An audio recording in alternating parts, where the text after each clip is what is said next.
And joining me now is Dima Moussa, who's a member of the Syrian coalition, also known as the National Coalition of Syrian Revolution and Opposition Forces, and Michael Cox. He's the Director for International Academic Affairs at Bahcesehir University here in Istanbul. Thank you, both of you, for being here. Let's begin with you, Dima. We have all this international back and forth. What's the situation like on the ground right now in Duma, in Eastern Ghouta? Well, as you know, in Duma, the regime has gone in after the chemical attack about a week ago, and they started displacing the people. People have started moving outside towards the north.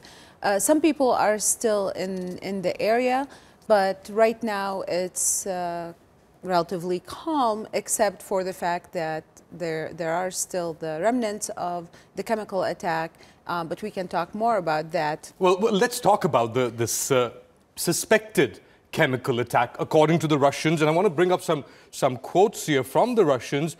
The use of chemical weapons has not been confirmed yet. Members of the Syrian Arab Crescent and Russian representatives from relevant agencies visited the site of the alleged attack in Duma. This is according to Sergei Lavrov. Now we see that OPCW teams have arrived, and Lavrov has said that they have unfettered access. They can go anywhere, see anything.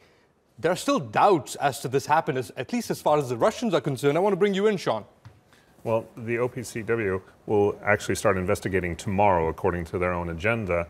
And frankly, in the international community, no one's really buying the story from the Russians or the Syrians. And you say that, and we had Macron, French President Macron, come out that if a red line has been crossed, there will be a response. He went on to say that France has evidence that a chemical attack took place. Then we had Mattis, the US Defense Secretary, come out and said that I believe there was a chemical attack. We are still looking for the actual evidence. If I may jump in here, I have a couple of points. There has been a response from the Russians when there was a talk started about a possible military operation by the US and others, and they said this would destroy evidence of the chemical attack. So they kind of contradicted themselves when they said earlier that there has been no chemical attack. The other point is, as you have seen, there has been samples, blood and urine samples that have been tested from people who have come from Duma during the last week, and they have tested positive for chlorine and for a nerve agent. The other point that I would like to make here is that during this week, as you know, usually in criminal scenes, in crime scenes, the police comes and sort of protects it. Even though in Duma it's between the rebels and regime, so not necessarily a force to come and secure the area. Yes, and you know, the reason behind that is usually to protect evidence from being tampered with. Over the last week, what we've seen is that Russian police forces, military police has come into Duma. Iranians and the regime have come into Duma. People have been intimidated. So there is also the opportunity to have tampered with the evidence over the last week. It's interesting how important time and distance from the event itself is in determining. You're talking about samples, tests being conducted showing that there has been a chemical attack. The Americans, bringing in the Americans and Donald Trump, a year ago you had a suspected attack and there was a barrage of cruise missiles, over 50 to be exact, sent into Syria. This time that has become a little bit contentious with the Russians saying we will shoot down not only the missiles but also target the source of the missiles. Still, Trump comes out, says, you know, we're going to attack, or we expect those missiles. Nothing has happened. Well, it was fundamentally different than a year previously, because a year previously the attack itself was much more obvious to the world, and the Russians and Syrians had less control in the area where the attack took place.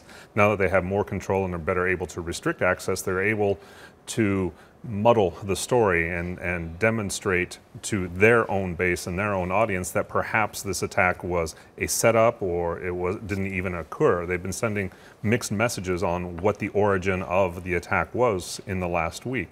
So it's made it more complicated for the Americans to just strike quickly. So is it because the Americans, you're a Syrian American, I'll bring you in, Dima. Is it because the Americans have lost currency in Syria? Well, I'm not sure it's exactly that. I think there's several factors. So what we have seen in 2013 is no action had been counterproductive and had actually turned a red line into green light for the regime. What we saw last year was a reaction. It was a one-time thing. It was in response to one event. And again, it wasn't followed up by any other steps. It was done by the US, by itself.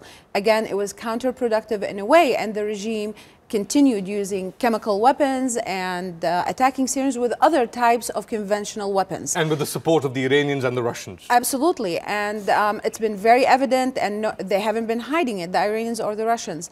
What is happening now, I think possibly there's a realization that this is not going to happen the same way it happened before.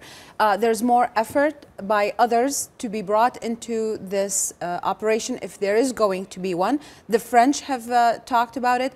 Definitely the British, Theresa May, have talked about it specifically. And Erdogan also said that I curse those who carried out this massacre, suspected massacre. Whoever has done this, the perpetrators will be brought to account and certainly pay a heavy price. But these noises or these statements or this global outcry, we've seen it before. To what end? Sean? Well, another big difference between last year when the attack happened is that we've now had one more year of Donald Trump as president of the United States. No one was really sure what to think because he had only been in office for several months last April when the first missiles were launched. Now he's made a lot of threats for actions and activities in a variety of areas and a variety of fora that haven't been followed up. So no one's quite sure if he's going to follow up with an immediate attack or if he's going to take some more measured steps. The fact of the matter is that the Americans likely have to fire the missiles if they want to be respected in the international community. So I'm fairly certain that some sort of response will take place fairly soon. Especially when Trump has shown his cards already. Dima, I'll give you the final word.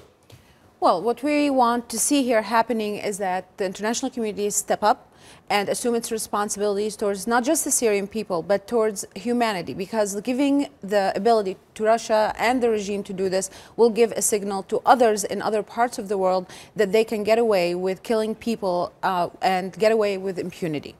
So what we need to see here is something that is strategic, that actually is very calculated and directed specifically to certain targets that will paralyze the regime's ability to use weapons against its own people. But we also want to see it take us back to the political process, because what we want in Syria in the end is peace. On that note, thank you so much, Dima. Thank you. Sean.